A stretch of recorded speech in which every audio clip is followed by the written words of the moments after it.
கடந்த வெள்ளிக்கிழமை ஃப்ரீயா இருக்கிற சமயத்துல இன்ஸ்டாகிராம் ஸ்க்ரோல் பண்ணிட்டு இருந்தேன். அந்த சமயத்துல வாய்ஸ் ஆஃப் நீலோ அப்படின்ற இன்ஸ்டா ஐடியில இருந்து ஒரு ரீல்ஸ் ஒன்று போடப்பட்டிருந்துச்சு. இந்த நீலோ அப்படின்ற தம்பியை ஏற்கனவே நல்லா தெரியும். இவருடைய குரலை நீங்க இன்ஸ்டாகிராம்ல யூடியூப்ல எல்லாம் கேட்டிருந்திருப்பீங்க. ஒரு பாப்புலரான ஒரு குரல் தான். அவர் ஒரு நாள் தன்னுடைய இன்ஸ்டா பேஜ்ல முகேஷ் சந்திரேக்கர் அப்படின்ற ஒரு ஜேர்னலிஸ்ட பத்தி பேசியிருந்தார். அவருக்கு நடந்த கொடூரத்தை பத்தி அந்த தம்பி சொன்ன போது எனக்கு பயங்கர ஷாக்கிங்கா இருந்துச்சு. இந்த டாபிக்கை பத்தி எலாபரேட்டா நம்மளுடைய யூடியூப் சேனல்ல இதை பத்தி பேசணும் அப்படின்னு நான் நினைச்சேன். ஆனா அந்த சமயத்துல சில வேலைகள் இருந்ததுனால அப்புறமா அதை பண்ணிக்கலாம் அப்படின்னு நான் விட்டுட்டேன். பட் என்னுடைய சோம்பேறித்தனத்தை உடைக்கிற விதமா அந்த தம்பி கிட்ட இருந்தே ஒரு மெசேஜ் ஒன்று வருது. ஆனா நீங்க இந்த டாபிக்கை பத்தி பேசுங்கண்ணா அப்படின்னு சொன்னாரு. நானுமே அதை பத்தி டீட்டெயிலா சர்ச் பண்ணி படிச்ச போதுதான் என்னுடைய மனசு சுக்கு நூறா உடைஞ்சு போயிடுச்சு. நான் இந்த சேனலை தவிர பாபு சங்கர் ஃபைல்ஸ் அப்படின்னு சொல்லி ஒரு கிரைம் சேனல் கூட நான் வச்சிருக்கேன். அந்த சேனலில் பார்த்தீங்கன்னா ஃபுல் அண்ட் ஃபுல் நான் கிரைம் பற்றி தான் பேசியிருப்பேன். அப்படி நிறைய கிரைம் கேசஸ் பண்ணதில் சில குற்றவாளிகள் மேலே மட்டும் எனக்கு சில அனுதாபங்கள் வரும். சந்தர்ப்ப சூழ்நிலையால் அந்த சமயத்தில் ஏற்பட்ட சுச்சுவேஷன் தான் அந்த கொலையை செய்ய அந்த குற்றவாளியை தூண்டி இருக்கிறதே தவிர மற்றபடி ஒரிஜினலான அவனுடைய கேரக்டரில் கொலை செய்யணும் அப்படின்ற ஒரு எண்ணமே இருக்காது. அப்படிப்பட்ட சில பேரை பார்க்கும்போது எனக்கு அனுதாபங்கள் வரும். ஆனால் இந்த வழக்கில் நான் அந்த குற்றவாளியோடைய முகத்தை பார்த்தாலே எனக்கு பயங்கர எரிச்சல் தான் வந்துச்சு. இந்த கேஸை பத்தி முழுசா படிச்சதுக்கு பிறகு இந்த குற்றவாளியை அடிச்சு கொண்டா கூட தப்பு கிடையாது அப்படின்ற மாதிரி ஒரு ஆத்திரம் தான் எனக்குள்ள தோணுச்சு. உங்களுக்குமே கண்டிப்பா இந்த வீடியோ முடிக்கும் போது அந்த குற்றவாளி மேல அப்படிப்பட்ட ஒரு கோபம் தான் வரும். என்ன நடந்துச்சு, அப்படி என்ன சம்பவம் அப்படிங்கிறத இப்ப நம்ம பார்க்கலாம்.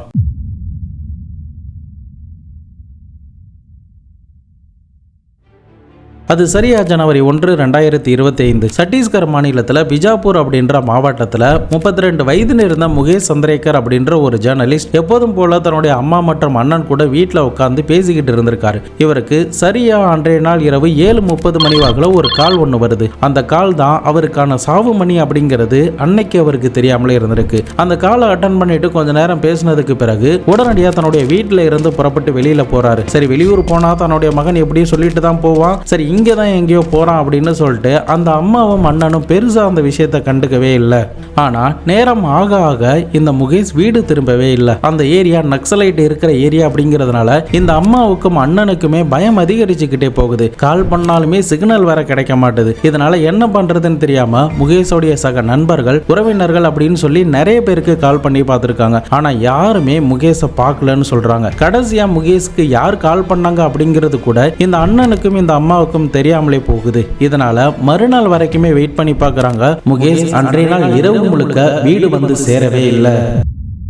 மறுபடியுமே முகேஷோடைய அண்ணனான யுகேஷ் அப்படின்றவர் தொடர்ந்து தன்னுடைய தம்பிக்கு கால் பண்ணி பார்க்கும்போது மொபைல் சுவிட்ச் ஆஃப்னு வருது. பல இடங்கள்ல தேடி பார்த்துமே எங்கேயுமே கிடைக்காததுனால சரியா இந்த முகேஷ் வீட்டை விட்டு கிளம்பி போன 25வது மணி நேரம் கழித்து தான் பக்கத்துல இருக்கிற போலீஸ் ஸ்டேஷன்ல போயிட்டு தன்னுடைய தம்பியை காணும் அப்படின்ற ஒரு மிஸ்ஸிங் கம்ப்ளைண்ட்டை இந்த யுகேஷ் அப்படின்ற அண்ணன் பதிவு பண்றாரு. அந்த ப்ராசஸ்லாம் ஒரு 20 நிமிஷத்துல முடிஞ்சிருக்கு. அதன் பிறகு போலீஸ் ஆபீசருமே இமிடியேட்டா இந்த இன்வெஸ்டிகேஷனை ஸ்டார்ட் பண்றாங்க. அதற்கு காரணம் என்னன்னா, இந்த யுகேஷ் அப்படின்றவர் தன்னுடைய தம்பியோடைய ஜிமெயிலை வைத்து அவருடைய கடைசி லொகேஷன் எங்க இருந்துச்சு அப்படிங்கறத கண்டுபிடிக்கிறாரு. அப்படி கண்டுபிடிச்சதுல சட்டான்புரா அப்படின்ற ஒரு பகுதி கிட்ட தான் இந்த முகேஷோடைய மொபைல் சுவிட்ச் ஆஃப் ஆயிருக்கு அப்படின்னும், இதனால அந்த இடத்துக்கு போயிட்டு நம்ம பார்க்கலாம் அப்படின்னு சொல்லி போலீஸ் ஆபீசர் கிட்ட சொல்றாங்க. அதன் அடிப்படையில் போலீஸ் ஆபீசர் அந்த சட்டான்புரா அப்படின்ற பகுதி கிட்ட போகும்போது 17 ரூம்கள் கொண்ட ஒரு குவார்டர்ஸ் கிட்ட தான் கடைசியா இந்த முகேஷோடைய சிக்னல் காட்டி இருந்திருக்கு. இதனால அந்த குவார்டர்ஸோடைய ஓனரான சுரேஷ் அப்படின்றவருக்கு கால் பண்ணி, உங்களுடைய குவார்டர்ஸ்லாம் நாங்கள் செக் பண்ணி பார்க்கணும், நீங்கள் வரீங்களா அப்படின்னு சொல்லி கேட்குறாங்க. நான் வெளியூரில் இருக்கேன், இப்போதைக்கு என்னால் வர முடியாது சார் அப்படின்னு சொல்லி இருந்திருக்காரு. அதெல்லாம் தெரியாது, நீ இன்னும் கொஞ்ச நேரத்தில் இங்கே வர அப்படின்னு போலீஸ் ஆஃபீஸர் ஸ்ட்ரிக்டாக சொன்னதுமே கொஞ்ச நேரத்திலே அந்த வீட்டுக்கு வந்திருக்காரு. வீட்டை திறந்து காட்டும் போது அந்த குவார்டர்ஸில் இருக்கிற 17 ரூம்களுமே கம்ப்ளீட்டாக கிளீன் பண்ணப்பட்ட நிலையில் இருந்திருக்கு. எப்போதுமே அந்த குவார்டர்ஸில் 20 பேர்கிட்ட வேலை பார்ப்பாங்க. ஆனால் அன்றைய நாள் மட்டும் யாருமே அந்த குவார்டர்ஸில் இல்லை. தொடர்ந்து முகேஷ் இந்த குவார்டர்ஸ்குள்ளே இருக்காங்களா அப்படின்னு சொல்லிட்டு நிறைய இடங்கள்ல போலீஸ் ஆபீசர் தேடி பார்க்கறாங்க. எங்கேயுமே முகேஷை பத்தின எந்த ஒரு தடயமுமே அந்த இடத்துல இருந்து கிடைக்கல. ஆனா அந்த இடத்துல சில கட்டிட வேலைகள் மட்டும் நடந்திருக்கு அப்படிங்கிறது தெரியுது. இதை பத்தி அந்த பில்டிங்கோடைய ஓனரான சுரேஷ் கிட்ட கேட்கும்போது, பாத்ரூம்ல சில பிரச்சனைகள் இருந்ததுனால அது மறுசீரமைச்சு நாங்க இப்போதைக்கு புதுசா கட்டியிருக்கோம், மற்றபடி வேற ஒண்ணும் இங்க நடக்கல அப்படின்ற மாதிரி சொல்றாரு. இப்ப போலீஸ் ஆபீசருக்குமே முகேஷ் இங்க இல்லாததுனால உடனடியா அங்கிருந்து கிளம்பி போயிருந்திருக்காங்க. முகேஷோடைய மொபைல் நம்பரை வாங்கி கண்ட்ரோல் ரூமுக்கு அவருடைய நம்பரை அனுப்பி வைக்கிறாங்க. இந்த முகேஷோடைய பேக் பேக்ரவுண்ட் எல்லாத்தையுமே செக் பண்ணி பார்க்கும்போது தான் முகேஷ் எப்படிப்பட்ட ஒரு ஆள் அப்படிங்கிறது போலீஸ் ஆஃபீஸருக்கு தெரிய வருது. சத்தீஸ்கர் மாநிலத்தில் பிஜாப்பூர் மாவட்டத்தில் பசட்டகுடா அப்படின்ற ஒரு பகுதியில் தான் ஒரு ஏழ்மையான ஒரு விவசாய குடும்பத்தில் பிறந்தவர் தான் இந்த முகேஷ். இந்த 2 பேருடைய அப்பா சின்ன வயதிலே இறந்து போயிருந்திருக்காங்க. இதனால 2 பேருமே நல்லா படிச்சு ஒரு பெரிய ஆளாகணும் அப்படின்றது தான் அவங்களுடைய மைண்ட்ல ஓடிக்கிட்டே இருக்கு. குறிப்பா இந்த முகேஷுக்கு தான் ஒரு IAS ஆஃபீஸர் ஆகணும், இதனால நல்லா படிக்கணும் அப்படின்னு சொல்லிட்டு அந்த கவர்மெண்ட் ஸ்கூல்ல சேர்ந்து நல்ல விதமா படிச்சுக்கிட்டு இருந்திருக்காரு. ஆனா அவங்களுடைய கிராமத்துல நக்சலைட்டுகள் அதிகமா புழங்கிக்கிட்டு இருக்கிறதுனால அவங்களால சரியா வாழ முடியாத ஒரு சூழ்நிலை அங்க ஏற்பட ஆரம்பிக்குது. இதனால முகேஷ் 6வது படிச்சுக்கிட்டு இருக்கிற சமயத்துல அவங்களுடைய அம்மா அந்த வீட்டை காலி பண்ணிட்டு ஜத்தல்பூர் அப்படின்ற பகுதிக்கு தன்னுடைய மகன் 2 பேருமே அழைத்துட்டு போயிட்டு அங்க ஒரு கவர்மெண்ட் ஸ்கூல்ல இந்த 2 பேருமே சேர்த்து இருந்திருக்காங்க. இதுல யுகேஷுக்கு ஜேர்னலிசம் மேல பெரிய ஈடுபாடு இருந்ததுனால அவர் அந்த லைனுக்கு போயிருந்திருக்காரு. ஆனா நாளை பின்ன தன்னுடைய அண்ணனை பார்த்து நாமளுமே ஒரு ஜேர்னலிஸ்ட் ஆகணும், இதனால நிறைய கேள்விகளை நம்மளால கேட்க முடியும், மக்கள்கிட்ட நிறைய விஷயங்களை பேச முடியும், சொல்ல முடியும் அப்படின்ற ஒரு எண்ணம் இந்த முகேஷுக்கு தோண ஆரம்பிக்குது. அதன் அடிப்படையில் 2012 ஒரு சின்ன நியூஸ் சேனல்ல போயிட்டு ஜாயின் பண்ணி இருந்திருக்காரு. அப்படி போகும்போது நியூஸை கலெக்ட் பண்ணுவதற்காக நிறைய பேர் சம்பவ இடத்துக்கு கார்ல, பைக்ல, வேன்ல அப்படின்னு சொல்லி வருவாங்க. ஆனா முகேஷ் மட்டும் சைக்கிள்ல போயிருந்திருக்காரு. ஏன்னா அவர்கிட்ட எந்த ஒரு பைக்குமே கிடையாது. படிக்கிற சமயத்துல கூட கார் பஞ்சர் பார்க்கிற கடையில வேலை பார்த்து மாதந்தோறும் 10 ரூபாய் சம்பளம் மட்டும் வாங்கி இருந்திருக்காரு. அப்போ எப்பேற்பட்ட ஒரு சூழ்நிலையில அந்த பையன் படிச்சு மேல வந்திருப்பான் அப்படிங்கறத யோசிச்சு பாருங்க.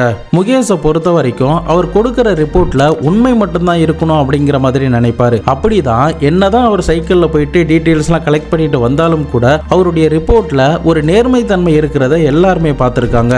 நாட்கள் நகர நகர அந்த ஜேர்னலிசம் சம்பந்தமான எல்லா விஷயத்தையுமே நல்லா கத்துக்கொண்டதுக்கு பிறகு NDTV அப்படின்ற அந்த பெரிய நிறுவனத்துல கூட இவருக்கு வேலை கிடைச்சிருந்திருக்கு. அப்படி இவர் பேட்டிகள்லாம் எடுக்கிற சமயத்துல எந்தெந்த ஊர்கள்ல ஊழல்கள்லாம் நடந்திருக்கோ, ஸ்கேமிங்லாம் நடந்திருக்கோ அதை எல்லாத்தையுமே சுட்டி காட்டி தன்னுடைய பேட்டி மூலியமா மக்களுக்கு இது எல்லாத்தையுமே எடுத்து சொல்லுவாரு. இப்படி அவர் தொடர்ந்து பல நியூஸ் சேனல்ல வேலை பார்த்ததுக்கு பிறகுதான் சொந்தமாவே அவர் ஒரு யூடியூப் சேனல் ஸ்டார்ட் பண்ணி நிறைய கிராமங்களுக்கு அரசாங்கத்துல இருந்து செல்லக்கூடிய விஷயங்கள் என்னென்னலாம் போயிருக்கு, அதுல என்னென்னலாம் முறைகேடுகள் நடந்திருக்கு, ரோடு சரியா போடப்படாம அந்த ரோட்டுக்கு நடுவுல போடப்பட்டிருந்த குழாய் கூட மலையில கரைஞ்சி போற அளவுக்கான ஸ்கேமிங் நடந்திருக்கிற மாதிரியும் சரியா ரோடுகளை போடாம கொள்ளையடிச்ச எல்லா விஷயத்தையுமே இவர் சுட்டி காட்டி இருந்திருக்காரு. இப்ப நான் சொல்றத வச்சே தெரியும் இவர் எந்த அளவுக்கு ஒரு தைரியமான ஆள் அப்படிங்கிறது. இதுக்கு இன்னும் ஒரு 3 முக்கியமான ஒரு விஷயம் சொல்லணும்னா 2019 ஒரு ஸ்கூல்ல பயங்கரமான ஒரு ஸ்கேம் நடக்குது. அந்த ஸ்கூலோடைய கிரவுண்டை பராமரிச்சு அதுக்கு உண்டான வேலைகள் எல்லாமே பண்ணி முடிச்ச மாதிரியும் அந்த ஸ்கூல்ல சரியா சாப்பாடு கொடுக்கிற மாதிரியான பாவனையை தான் அந்த கான்ட்ராக்ட் எடுத்த நபர்கள்லாம் உருவாக்கி இருந்திருக்காங்க. ஆனா ஸ்கூல்ல போய் பார்த்தா தண்ணி தேங்கி கிடக்கு. வாசல்ல இருந்து நனைஞ்சபடி தான் அந்த பள்ளிக்கூட மாணவர்கள் அந்த கிளாஸுக்கே போவாங்க. அதே சமயம் அவர்களுக்கு கொடுக்கிற சாப்பாட்டுலயுமே பல ஊழல்கள் நடந்திருக்கு. தரமான சாப்பாடு கொடுக்காம பழைய பொருட்களை யூஸ் பண்ணி சாப்பாடு எல்லாமே கொடுக்கப்பட்டிருக்கு அப்படிங்கிற மாதிரி எல்லா பேட்டிகளுமே எடுத்து வெளியிட்டு இருந்திருக்காரு. 2வது இன்சிடென்ட் பத்தி சொல்லணும்னா 2021 ராகேஸ்வர் ரெஸ்கியூ ஆபரேஷன் அப்படின்ற ஒரு ஆபரேஷனை CRPF போலீஸ் ஆபீசர் கையாண்டிருந்திருக்காங்க. அதற்கு காரணம் அவங்களுடைய ஒரு முக்கிய கமாண்டரான ராகேஸ்வர் அப்படின்றவரை நக்சலைட் குரூப் வந்து கிட்னாப் பண்ணிட்டு போயிருந்திருக்காங்க. அப்போ பணைய கைதியா அவரை வைத்துக்கொண்டு சில டிமாண்ட் எல்லாமே கேட்டிருந்திருக்காங்க. அந்த சமயத்தில் CRPF ஆபீசர்லாம் போய் பேசியிருந்திருக்காங்க. ஆனா அந்த டிமாண்டுக்கு அந்த நக்சலைட் ஆட்கள் ஒத்து வரவே இல்லை. இந்த சமயத்துல தான் இந்த முகேஷ் தன்னுடைய 11 பேர் கொண்ட ஒரு டீம் அழைத்து கொண்டு அந்த நக்சலைட் கிட்ட பேசி அந்த ராகேஸ்வர் அப்படின்றவரை பத்திரமா வீட்டுக்கு கூட்டு வந்திருக்காரு. இதனால அந்த மாநிலம் முழுக்க இந்த ஜேர்னலிஸ்டான முகேஷை பத்தி பரபரப்பா பேசுறாங்க.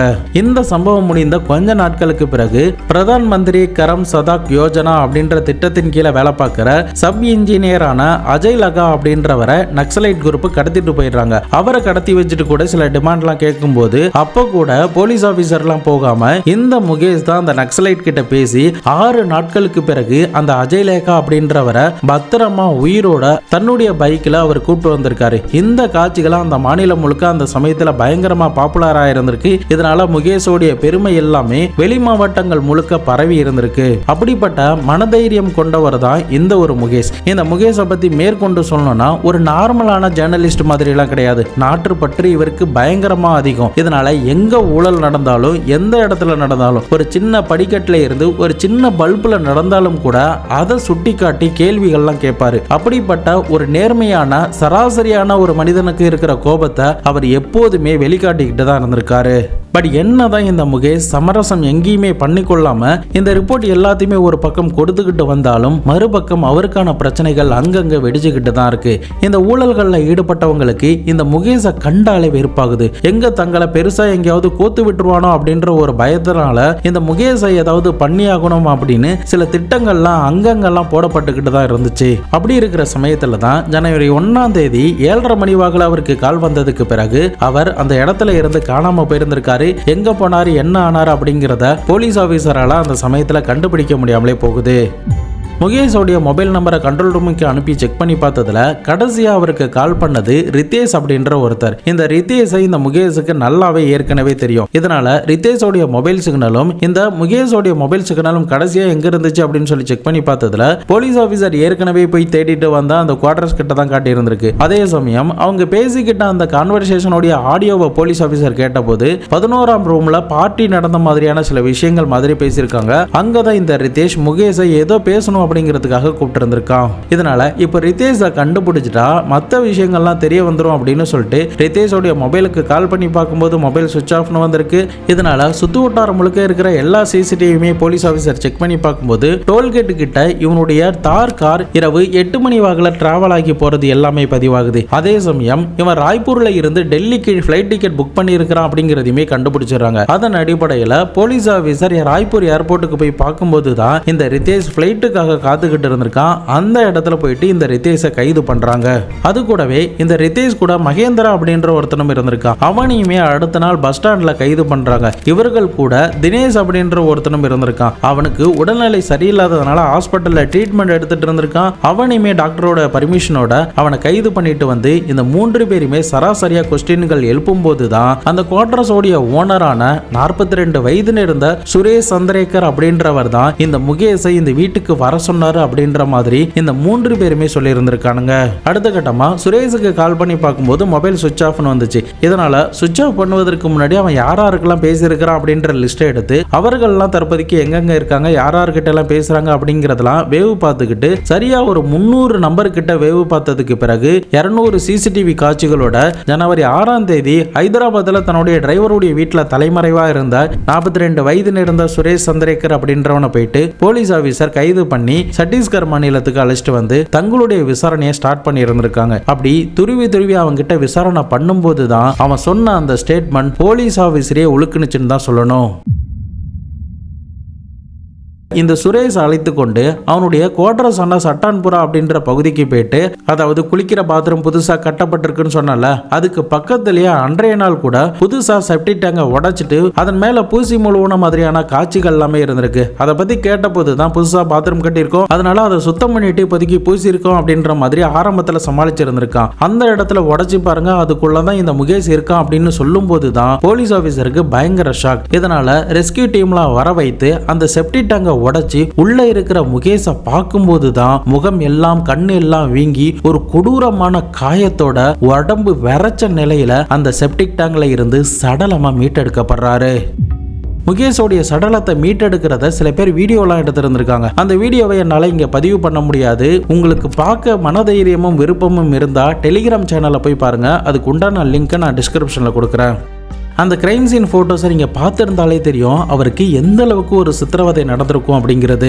பிரேத பரிசோதனை அறிக்கையிலுமே அவருடைய பல எலும்புகள் உடைக்கப்பட்டிருக்கு, கழுத்து உடைக்கப்பட்டிருக்கு, முதுகெலும்பு, விழா எலும்பு அப்படின்னு சொல்லிட்டு பல இடத்துல அவருக்கு எலும்பு முறிவுகள் ஏற்பட்டிருந்திருக்கு. பெரிய ராடால இந்த முகேஷை அடிச்சிருக்கணும் அப்படின்னும் அதனாலதான் உள்ளுக்குள்ளேயே நிறைய காயங்களும் வீக்கங்களும் இருக்கு அப்படின்ற மாதிரி மருத்துவர்கள் தங்களுடைய ரிப்போர்ட்ல சொல்றாங்க.